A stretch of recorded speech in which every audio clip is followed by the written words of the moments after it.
Welcome back to another triathlon podcast brought to you by Mauna Apparel. As always, we're going to dive into what's going on in the triathlon world and catch up with our own training with the three of us. I'm Jenna-Caer and joined as always by Josh and Fede. And let's start by catching up with the crew here. So Fed, how are you doing these days? Yeah, hey guys. Well, today not very good. We were just talking off the pod, Josh. Yes. But hey, it ain't over till it's over. But Do you want to let the try. audience know what you're talking about there? You're right. I'm talking about baseball. The Yankees against the Red Sox. Obviously, I'm a It's big Tuesday Yankees night. fan. Tuesday night. Josh is a big Red Sox fan. We've been trolling each other on Instagram and harassing each other. I actually sent him a message a couple of weeks ago. I was like, "Are we still gonna be friends after this?" But So we're just setting each other like the hype reels back and forth from the two Yeah. teams. Amazing. yeah. So that's been going on. But no, training wise, running. I did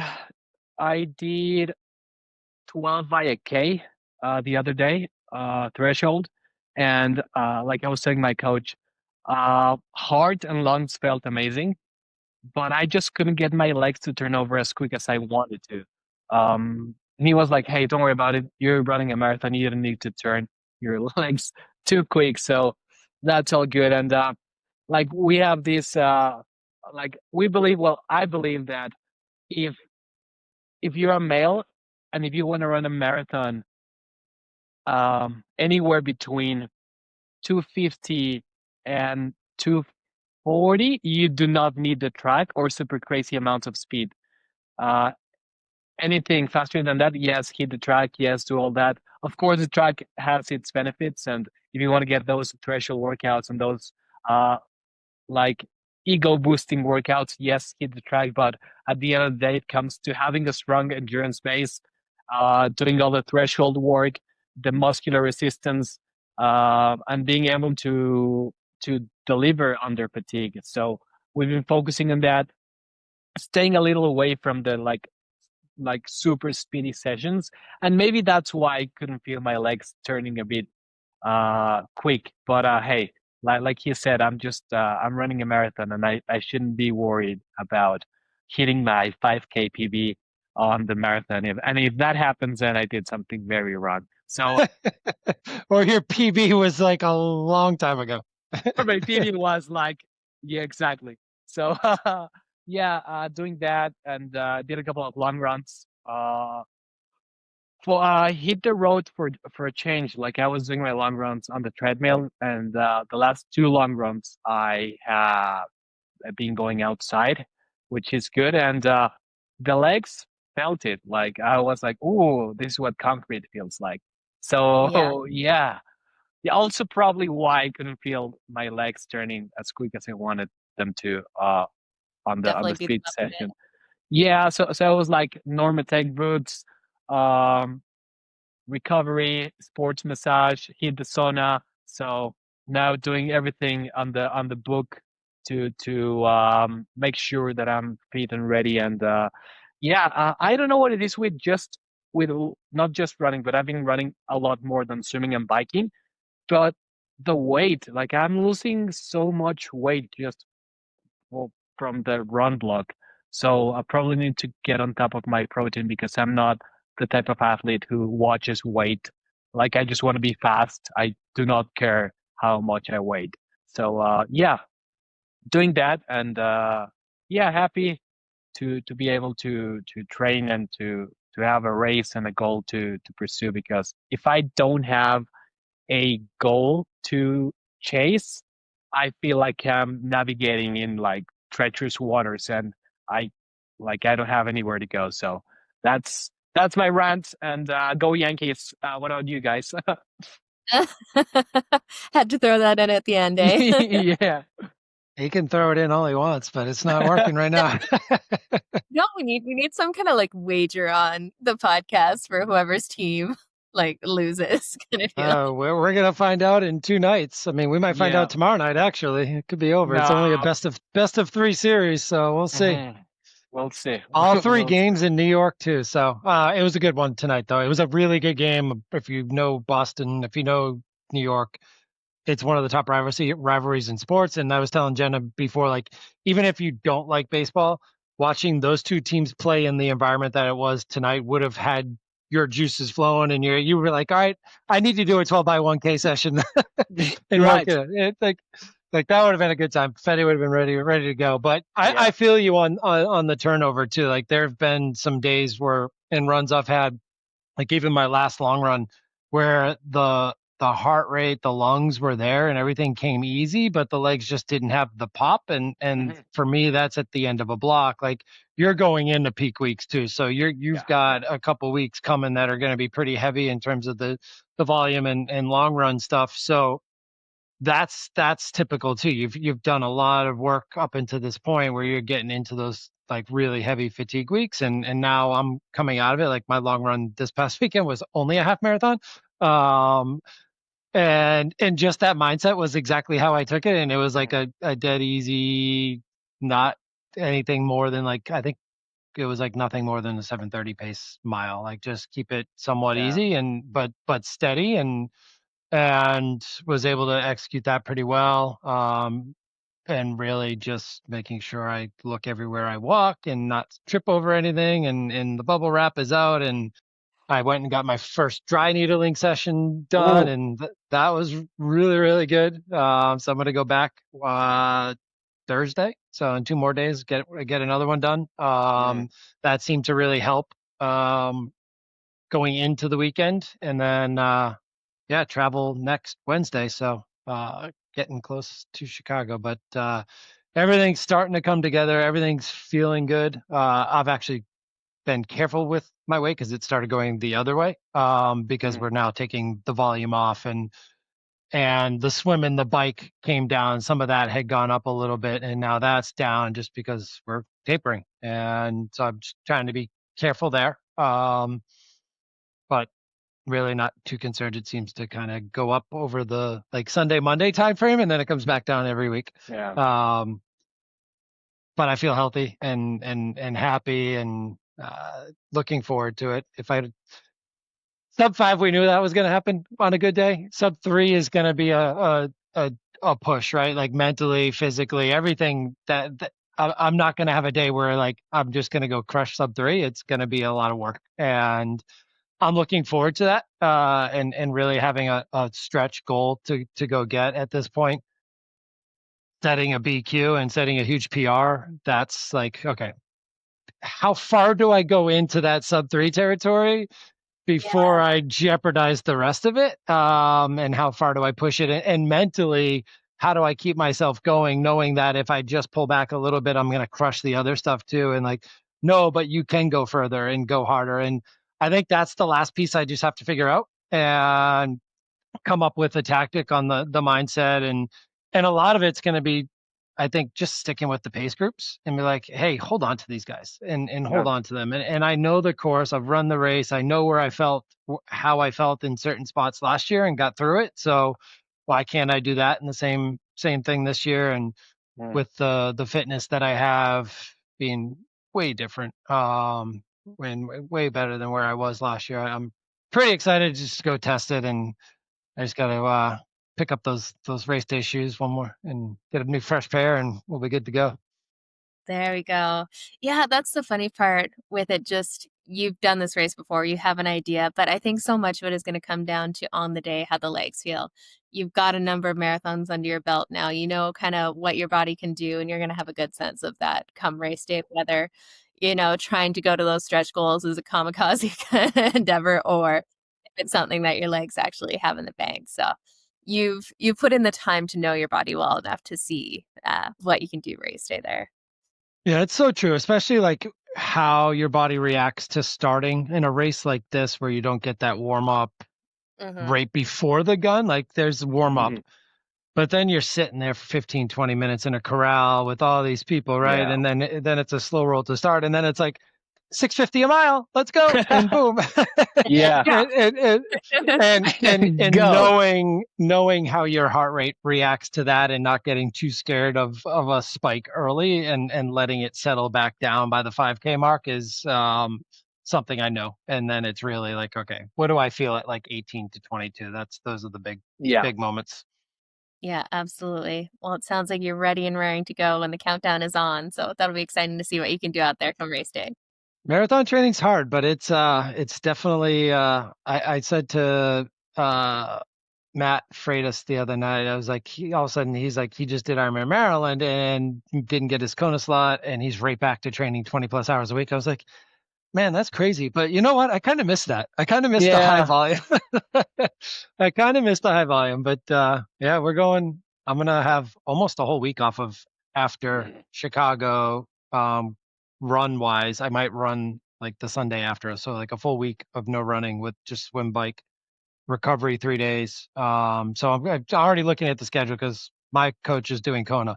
So she's like getting everything in all the way through New York. She's like, I don't like this New York thing, but she already scheduled it all the way through. So and then I'm doing the BAA Boston Marathon half the weekend after that too. So my God, just a half, like just a half after New York. But I do it with no gels, just water and.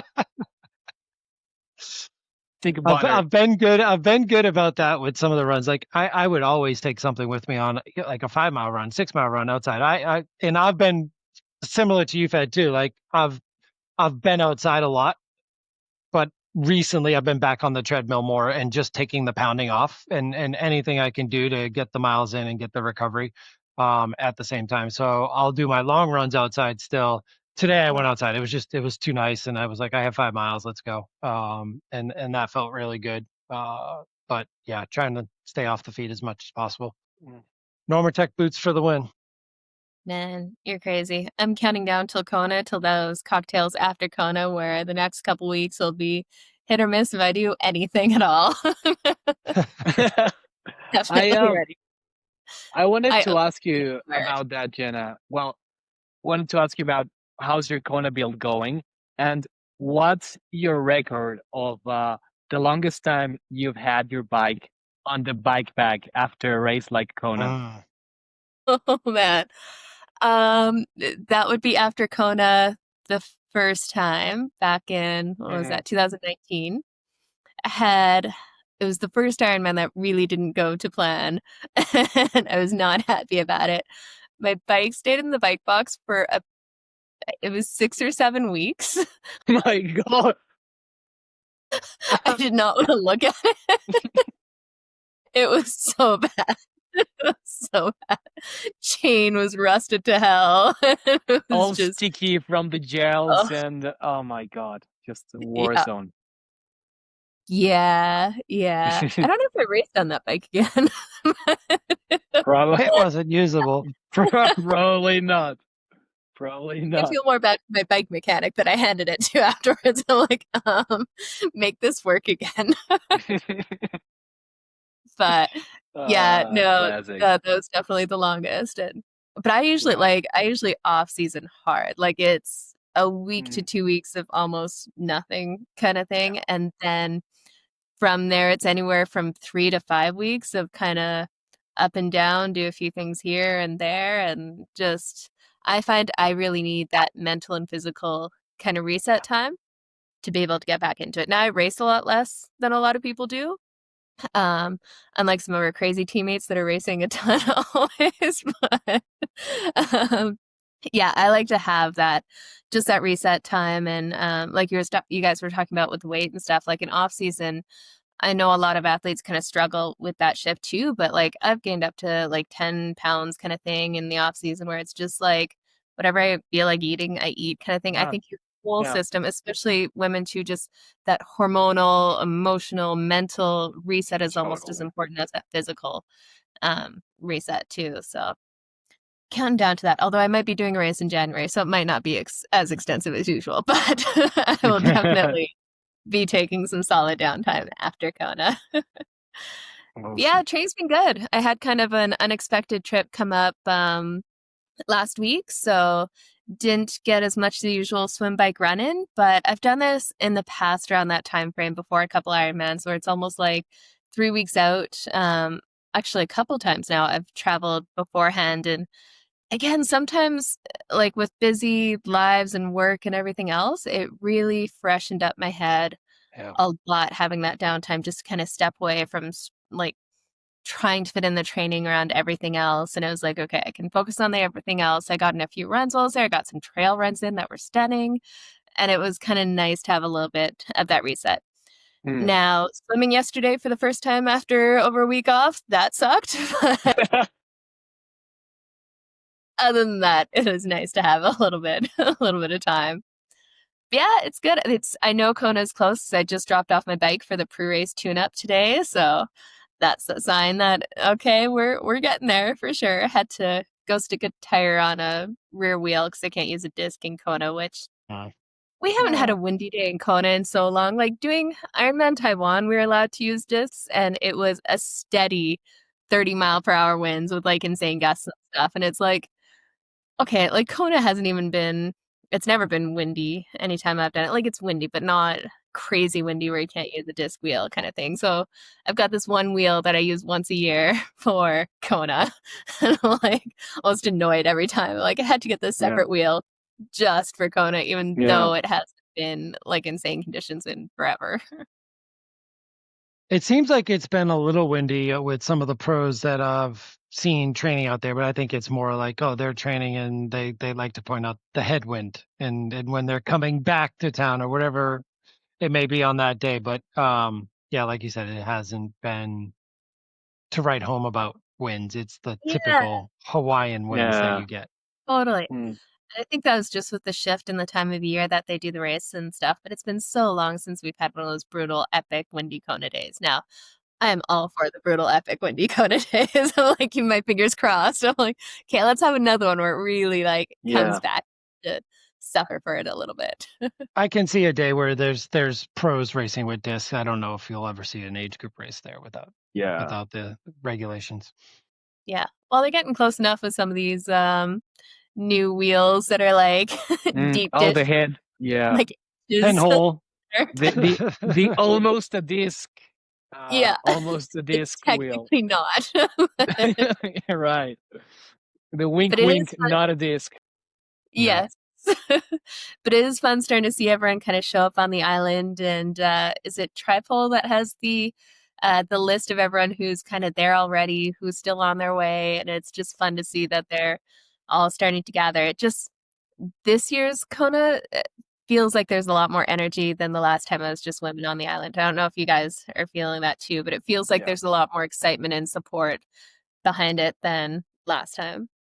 Yeah. I think the sport just is getting more attention, and we can get into some of that as well. But the sport is definitely getting more attention. The top end of the sport is getting faster, and just the competition level is getting a little bit more spread out. And you talk about this year, the top 5, 6 ladies are all coming back, and I think PTN was having the debate on like whether it was one of the deepest fields or not, and like it's really the same field that you had 2 years ago, minus Daniela and Annie Hogg, but you're adding in a fresher Taylor Knibb. I mean, nobody's really talking about Taylor Knibb as a potential to win this race because she hasn't been around, but quiet Taylor Knibb scares the crap out of me. As it should. It's like quiet Jan. When Jan went quiet or silent, it was about to go down. Yeah. And so I just think you add that Taylor Knibb factor in. I know Julie Duran doesn't replace Anne Hogg and Danielle, like, but I think this is as deep as it gets because all those other ladies are 2 years smarter too. And 2 years ago, Lucy was there. Chelsea was there coming off of her performance, and Kat was just coming back, right? It was her first time since the injury racing Kona, and so I just feel like these ladies are more primed and ready to go, and a deeper amount of them are there ready to go. And the other one is Solveig Lasse. Like Solveig, like Man, do we have another Norwegian win this whole thing? So we'll get into it. But yes, a lot of them are there already. Some of them have gone and come back. A lot of it's up on Tripole Athlete. If you check out her Instagram, she does a really good job of keeping us up to date on where's everybody at on build up into Kona, which is we're just over a week and a half away. Yeah, and we'll definitely dive into kind of breaking down the women's race next week, a little closer to race day. I'll come reporting from the island in there. And I just got the email that Torsten Rad has his Kona Tri Ratings report. And if you guys haven't gotten that in the past, it's definitely, he breaks down all of the geeky data that you could ever want when it comes to racing. It just, man, the amount of time that this guy puts into the analysis, it's definitely worth checking out. And we're supporting him too, because he does this all just for love of the sport, which is pretty cool. It's amazing. Yeah. And one other thing with our sponsor, Mauna Apparel, we've had the team closed for the year, but we do have another membership option available called the Social Team Member. So basically, we understand triathlon is expensive. It's a sport that you can definitely spend more than enough money on it. But we do have a social membership where you can still get a lot of the benefits of the team, like joining our team chat that goes off during some of these races. I will say that. And access to all of the great sponsor discounts and just getting to be a part of the community. That is $49. So it's just a lot more affordable way to have a little bit more community around you. And it's, I know you guys know the race shout outs, everyone cheering each other on. We've got race specific chats. So everyone who's doing a certain race will join those chats so they can all coordinate and meet up. And it's really a very, very cool group. We'll definitely we have like 20 of us going to Kona, and then we got some of the support team coming over as well. It's pretty fun to geek out and nice to have other people to talk to about triathlon that don't look at you like you're insane when you say you went and did a 5-hour bike ride. There was a whole crew that was at Chattanooga. They all got together. There was also an expo for the apparel. There were people at Augusta this past weekend. Really, pretty much everywhere. There's going to be 2, 3 more, depending on the race, and a lot of that is organized through the WhatsApp community, and anyone can have access to that. Like Jenna said, at this new level that is going to be opened going forward now that the team has been selected. Absolutely. It's a lot of fun for sure.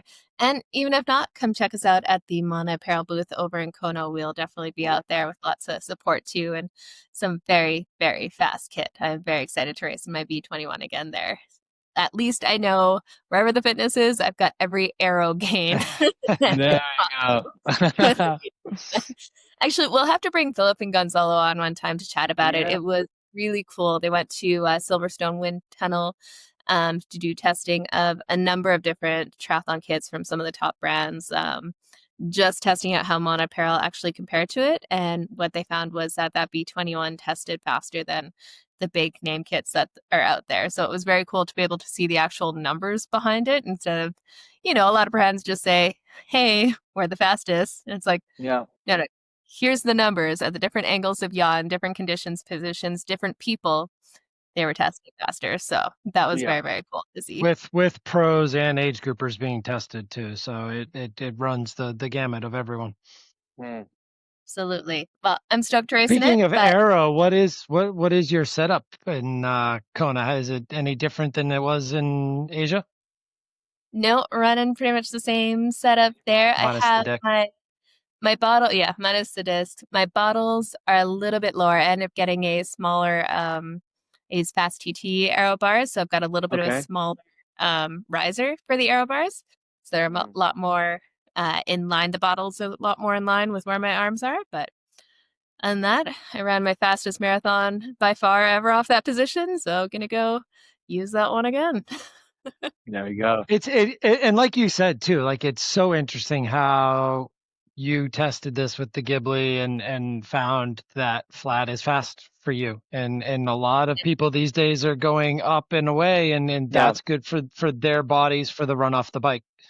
Power on the bike, run off the bike. And that combination is really the sweet spot that everyone's looking for. It's not just the best CDA. You want to get a good balance there too. So it is interesting, like people like you see it a lot more in females with the flatness, I think. And I don't know if it's the men not getting tested as much and just assuming that that's what everyone else is doing, they should go up. Yeah.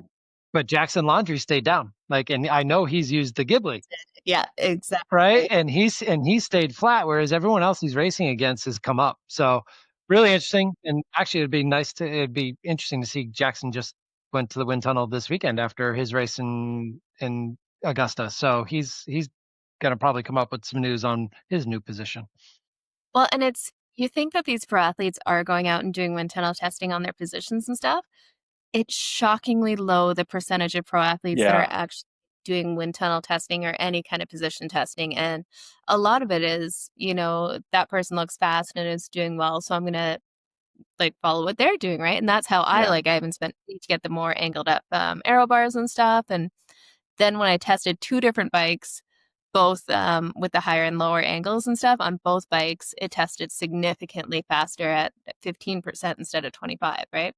And even Lionel Sanders saw the same thing, and people like, oh, no, is that right and stuff? And yeah, it turns out it was right for him too. It's just so individual to the person because your body is really the biggest cause of draft when it comes to the bicycle. The bicycles, all the high-end bikes are pretty much close enough. I tested 2 different bikes with the same position using Retool to put them in the same position so I could move from one bike to the other. And it was 0.03 difference between the 2 bikes once I had them in pretty close to the same position kind of deal. Yeah, you're definitely you're not definitely not losing a race because of the bike if you have one of the upper end bikes, because right now most of the bikes are fairly similar. And adding to your point, this doesn't mean that if you're starting out, it's a good starting point to see, okay, Josh looks fast, okay, Jenna looks fast, I'm going to try to replicate what they do, but then take that as a benchmark or as a baseline to see if that is actually what makes you faster. Because like you said, for you, flatter is faster. For me, might be a little bit of a praying mantis position. Everybody's different. And it comes also, I think it's very important that we talk about the numbers, about the Mauna Tri-Suit, because for a lot of athletes, going to the wind tunnel, it's super expensive. So for sure, that's why I reckon not a lot of pros do it, especially the middle tier type of pros who are trying to get their names established. And it's either going to their wind tunnel or doing 3-4 races. So that's exactly it. Yeah, between the travel and the wind tunnel time, it's super expensive to get some wind tunnel testing. Yeah, totally. Yeah. For sure. I think the one thing that you are seeing across the board, though, that does work no matter what. Everyone has a different behind the seat bottle setup still, and some are vertical, some are horizontal. There's a lot more easy gains out there. But the one thing you will see constantly is the bottles underneath between the arms. Yeah. And I was like, if you guys remember my crazy Oceanside setup, that was all right, that was a little bit too elaborate, but everyone's taken that setup a little bit and dialed it in. And it's and even I have changed that setup, but that idea of just kind of blocking that air right there, that everyone is going with 2 bottles pretty much up front. Absolutely. Yeah, no, that's something that we've seen pretty stock standard, actually making a difference. And thankfully, people are doing it without sticking water bladders down the front of their jerseys and making our sport look more ridiculous than it can at times. I love triathlon. I think that the other thing that has come back too is the straw. So the torpedo bottles have definitely made more of a comeback with that BTA system. See, I don't know why I can't get in my head why it would, right? Because I've tried it both ways. I've had this profile design bottle that I've ordered 5 times over the last 12 years kind of thing, right? It gets dirty. Yeah, you gotta wash it right away.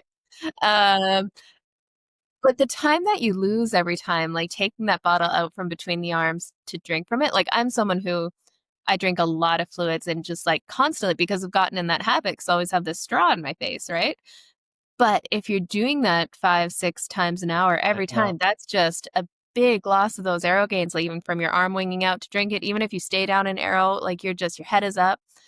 It makes so much more sense to me. You're in aero and I just have to go grab water, done. Like, it's, yeah.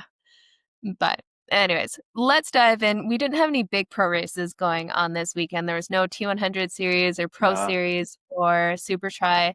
We're definitely getting in the thick of championship season, but there were some kind of notable results with a few Kona spots on the line.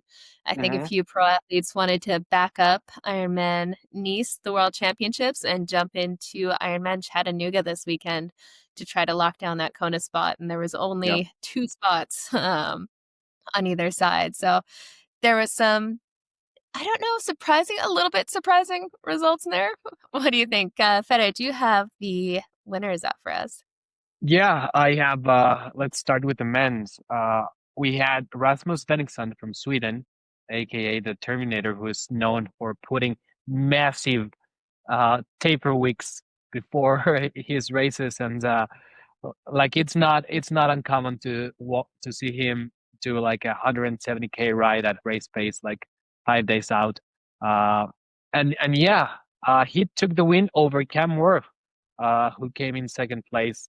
And it was, I mean, Rasmus ran at 2:49.57, Cameron at 2:51.40, and then Trevor Foley just missed out the Kona spot with like total time 7:36 with a 2:49 marathon. So the fastest marathon of the day, and still not enough to catch Rasmus and Cameron on the bike. And it was like 45 seconds behind. Like, how brutal is that at the end of an Ironman? That Kona spot, 45 seconds away from you. That just, oof. And it's funny, Chattanooga is kind of a funny one for post-Nice because that's not an easy bike or run. The run is, done that race before, and that hill is not kind to your legs. No. That would be a tough one to back it up. Like a bladder course, you kind of fake it a little bit more. Chattanooga, nope. No. Plus, the bike course, it's like a couple of miles longer than the 112 miles. They changed it now. So now they had bike course to 112, which that's why I loved that race. Fast swim, extra long bike, and hard, like, perfect. And it was a no wetsuit swim by like by a couple tenths of a degree too, or something like that. So it was borderline. And obviously the pros it was going to be, but for the age groupers too, it went no wetsuit, and guys were still swimming in the 50s. Like it was crazy fast. 40 minutes. Rasmus swam in 40:04. Cam 40:31. Cam 4:31. Yeah, I was. This is like Cam like Wurf had a 40:31. Yeah, Cam Wurf had a 40:30, and then he went on and had the fastest bike speed at 3:59, breaking 4 hours. So just casual. It was actually course. Mauna Pro Florian Anger led out the swim too with a 37:42. That's barely less than my first half. Actually, no, that beats my first half swim. Yeah, I'm slower than that in halves. Yeah. That beats my first Oceanside swim by far. Yeah. Totally. Oh my goodness, just craziness. But yeah, for Cam to back that up after Nice is seriously impressive, and it's so cool to see Rasmus up there. He was out with injury for quite a long time, and actually another athlete that's dialed in their aerodynamics with Ghibli. But it's good to see him back out there and feeling good because he is just an absolute powerhouse on the bike too. So he will definitely be making some races interesting in the future here. Those top 4 rode almost 10 minutes or more into everyone else. There was somebody else, Vincent Gerber in 9th, that rode a 4:09, and that was the closest to those top 4 guys at 4:02 or less. Yeah. Like just crazy fast off the bike. Yeah. Nobody was touching them. And I know Trevor and Cam were close to each other too. So they saw each other on the run course, and it was like, and Trevor knew exactly what it meant. Yeah. My God. That's going to be so hard after like 2 weeks after Nice. Just having Is there like 20-year age difference too between the two? Yeah. You too now. That is like, this man is seriously impressive to be doing that in his 40s. Incredible. What did it look like on the women's side there, Fed? On the women's side, we had from Austria, Anna Pabinger taking the win in 8:38. And then from the US of A, Jody Robertson. And running up the podium from your home country, Jenna, Canada, Danielle Fateau coming in third in 9:01. And Anna was moving. She was the only athlete who cracked 3 hours on the marathon on that course, 2:59:18, putting 15 minutes on Jody. So super solid performance. Some 49:19, rode 4:44:33, and then went on to run 8:2:59:18. Total 8:38:55. Just incredible. That is awesome. Yeah, and 2 Kona spots on either side, so it's got to hurt to be in third place on either side of that. Well, I don't know, because I'm pretty sure that was Jody Robertson's last race as a pro. Oh, was it? Because she's a Quintana Roo pro, and also I think does a lot of work for them as well. So I saw on social that they had a big like party for her in the warehouse, because this is their home race with QR.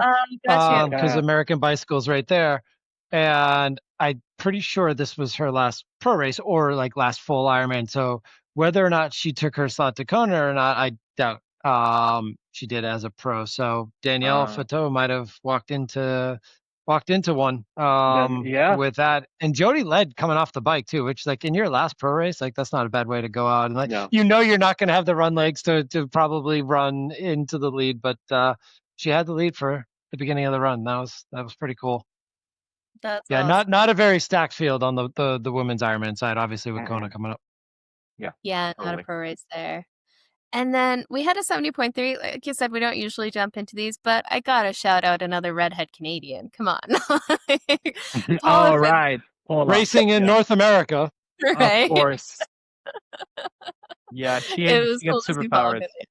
Yeah, she has had just a streak. The North American 70.3s, she is just dominating, and it's so fun to see. And she just seems like she's in such a good place, which makes it even more fun to watch.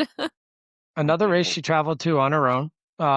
So did everything on her own and just kind of in and out. And she talked about it on their podcast last week, like traveled, stayed in a hotel, rented a car, drove up to the race, did the race, drove back, stayed in the hotel, and then flew home. She just went there to win. And she's done the race before. She knows the course. She likes it, and went and got the job done. And Jackie Herring did not do the race, which there was an opportunity that she thought, or she was on the start list, but no way she was going to do that ahead of Kona. And pretty much said just that. So it was really a Paula's race to win, and she took care of business. And then I think we had a pretty good battle behind her, though, right, Fed? Yeah, they did. Grace Alexander and Lydia Russell were battling it out for second and third. That's right. That was Lydia Russell's comeback from the shoulder injury. Yeah, which Lydia fell off a little bit on the bike. She rode a 2:20 and Grace a 2:16, so she was catching up on the run. Lydia ran faster, 1:22:29 versus the 1:25 from Grace, but the bike deficit was too big to overcome on the run for Lydia. Maybe if she, like, if this wasn't her comeback race, probably could have catch her, but I mean, it's still an amazing performance. Not bad for Paula to be on the podium with one of your like demo or Devo like development team athletes as well too. Yeah. Wearing your TTL kit, so that's kind of cool. Not bad at all. And then we had a casual 109 run split from Jason West on the men's side.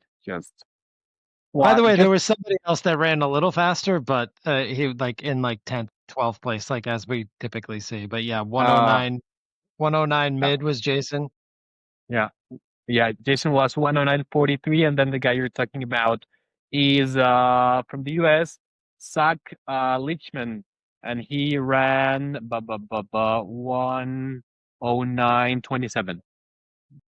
And Ari wasn't too far behind that either. Yeah, we had a bit of a triathlon hour showdown on for the race results. Apparently, Ari was the podcast because he needed to spend more time training and needed to get some results. And he ended up beating Apo there, who had been on a winning streak for a while. Yeah.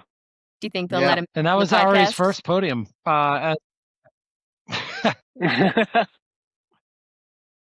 Maybe. I don't know. We can't tell what's going on in the TTH world these days. What's anger? What's clickbait? What's whatever. All we care about what it does for the sport and getting more people watching and looking at it and racing. So that's our focus. And yeah, it's fun banter, but that's all it is literally banter. Like, let those guys go race and do their thing. So kudos to Ari for getting his first podium. Yeah. Yeah, absolutely. No, some good racing. And then who was it in third? Kevin McDowell. We should probably shout out who was in third. Yeah. So we're looking forward to some big races coming up between, well, we got Kona coming up in 2 week and a half. Oh my God. It's a Saturday race, so it's even closer. It always with me with the Saturday race. So like, okay. That's sooner. But we've got some short and fast, furious racing going on this weekend. If you want to get a little fix of triathlon racing, why don't you tell us about it, Josh? You're a little closer to it. A little closer. We still waiting for the official start list, so I don't want to throw too much out there. I do know a name like Dorian Connex will be in Toulouse, so his first race in the Supertri season, but it is the last of the 4 Pro Series races in Supertri this year, and it's going to go down to the wire for the individual races and the team race. Podium racing's got a pretty substantial lead in the team race, and really that's a lot of money. That's where a ton of money comes for the winning team. So Podium's got a good grasp on that with the season that Jean Lahare's had and her teammates. Right there behind her, Alberto Gonzalez won that one race, but he's since crashed or had an injury. So he will not be there in Toulouse. He is training again.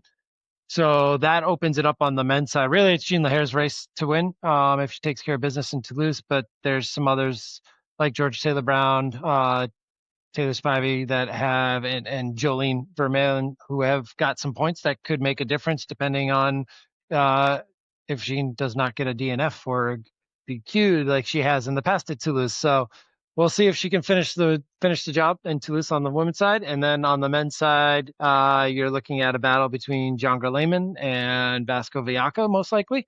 And looks like Vasco's kind of all in on this based on some of his recent training. But same thing, like you can't count Lehman out. He's just been a beast in the water, and he's been getting short shoots, and Vasco has not. So that swim will be important. That bike short shoot will be important. And yeah, those short shoots are going to play a difference. They have in pretty much every race in terms of the podium, if not the win overall too. So yeah, Toulouse is an awesome stop for Supertri in general. It's always well supported. The fans are out and crazy. And for the first time ever, there's going to be a mass participation race this year too. So that's looking forward to see how that goes too. Yeah. So everyone in Toulouse is really fired up for this week.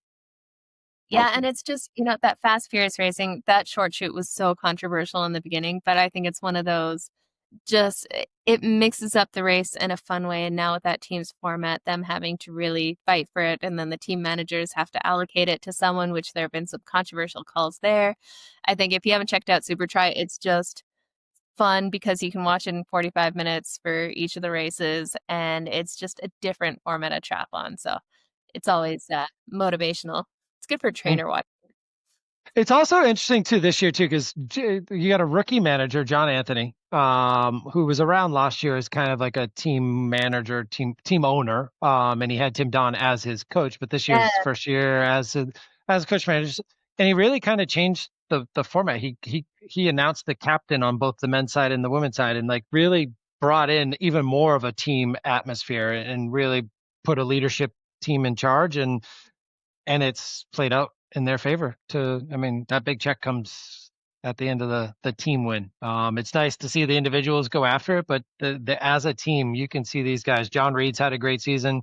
John Reed just had a great result this past weekend as well with his first podium at a World Series race. So Podium racing's got some really good athletes, and then Dorian Connick's showing up this week too. So another one of those big Olympians coming to race Supertri. Absolutely. Well, I'll definitely be watching as I'm putting my feet up between the training and Kona. How about, do we have a social media post of the week, Josh? There's definitely tons of content coming up as we get close.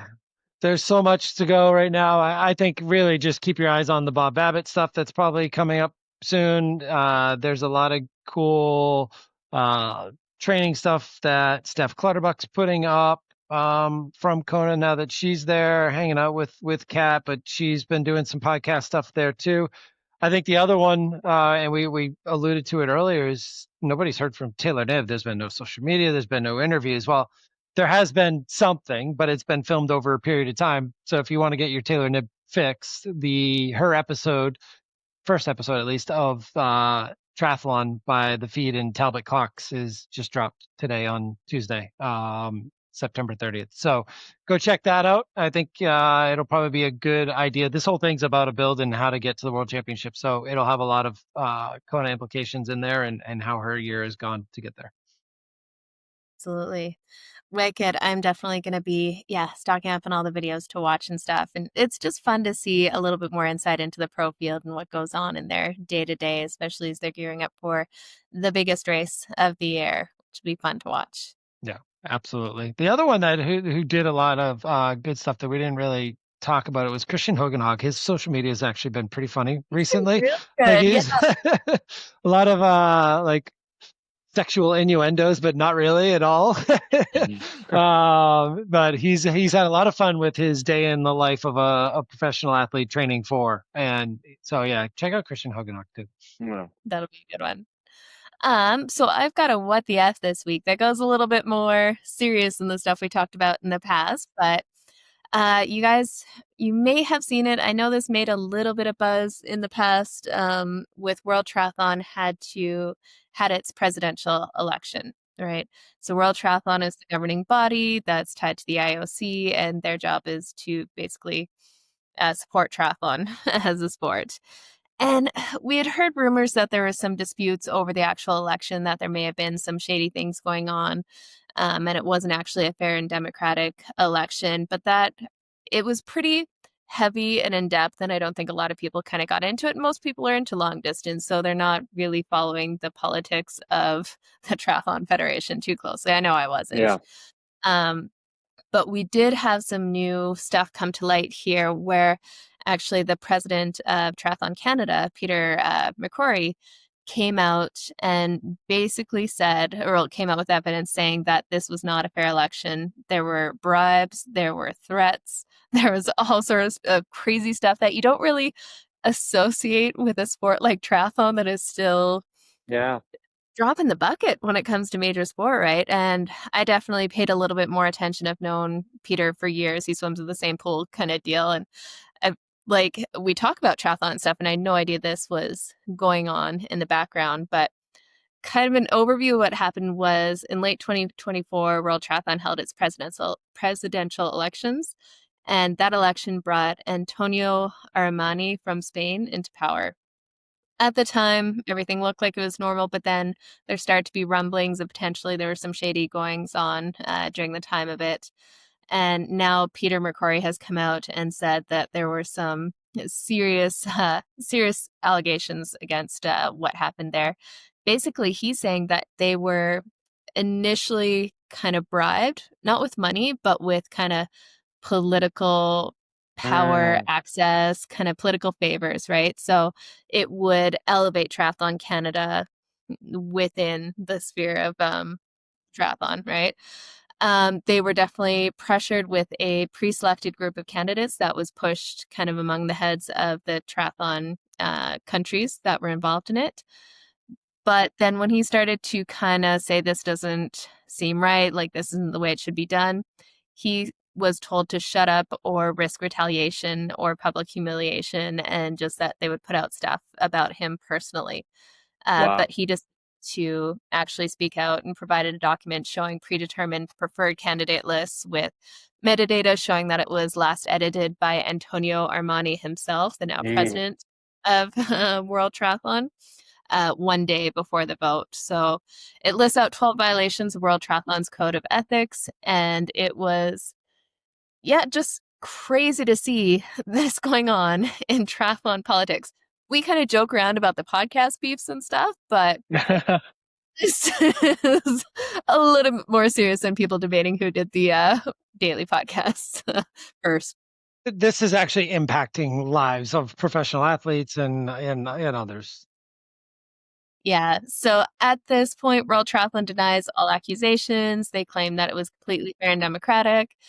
And there's no legal cases pending around the election itself, but they're going to be bringing in external experts to review the procedures and propose governance. But you got to think, like, Peter has no reason to come forward saying basically he went along with a bribe for more political standing for Triathlon Canada.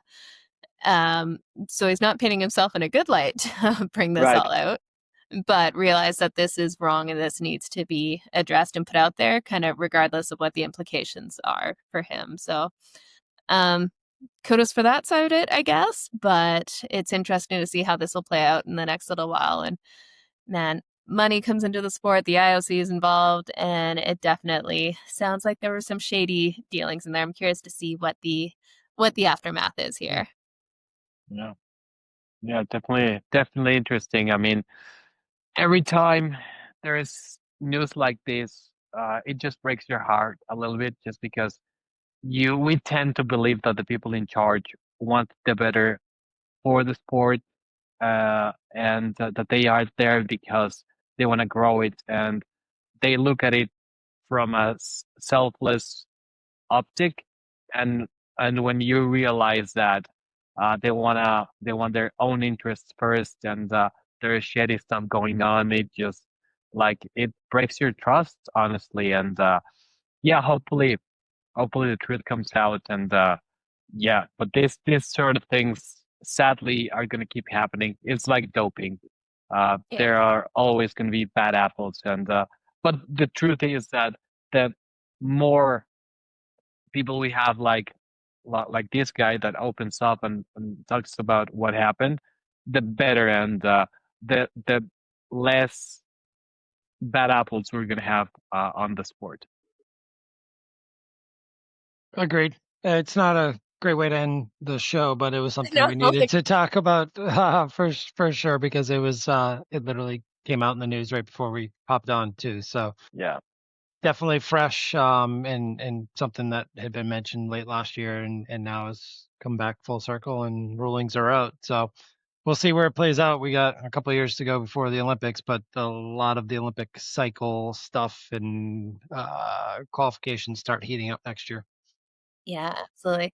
Well, for some more fun stuff, definitely we're going to be following all the action leading into Kona. I'll try to get some on-site kind of content and stuff down there and see if I can scope out some of the pros while I'm down. But let us know. Go give us a follow on Another Triathlon Podcast on Instagram and YouTube as well. Let us know if you have any kind of Kona thoughts, things you think, crazy things that might happen, hot takes on the event, what you want to see going into race week. Just send us any messages there and we'll definitely chat about them, because I know we are fully geeking out on the upcoming here in Kona, and we'll be, breaking it all down next week and going through all of the potential race outcomes and see who will end up with that Kona crown at the end of the day. They might be several hours faster than me. I'll see what's going on. I don't know if it's several. We'll see. But it's not going to be several. With my Kona record. You might be going to bed when I start the marathon the next day. Based on the time difference. But we also got some couple of good guests coming up hopefully soon. We're just working on booking the next few guests as well. And one of them's another fellow Mauna Pro who's done very well recently. So just working on getting him on. And we got some other guests that I'm working on as well. Yeah, going to be some good ones ahead. And that's the same thing too. If there's some pros that you absolutely do want to hear from, again, shoot us a message and we will get actually, to be honest, we'll get Josh to try to chase him down here because he is excellent at that. Yeah. The pros are just as good at responding, so it's a really cool thing about the sport. Amazing. Well, thank you so much, guys. We will be back next week to break down all of the Kona predictions and see the vibe going on at the island. See you guys. Awesome. See ya.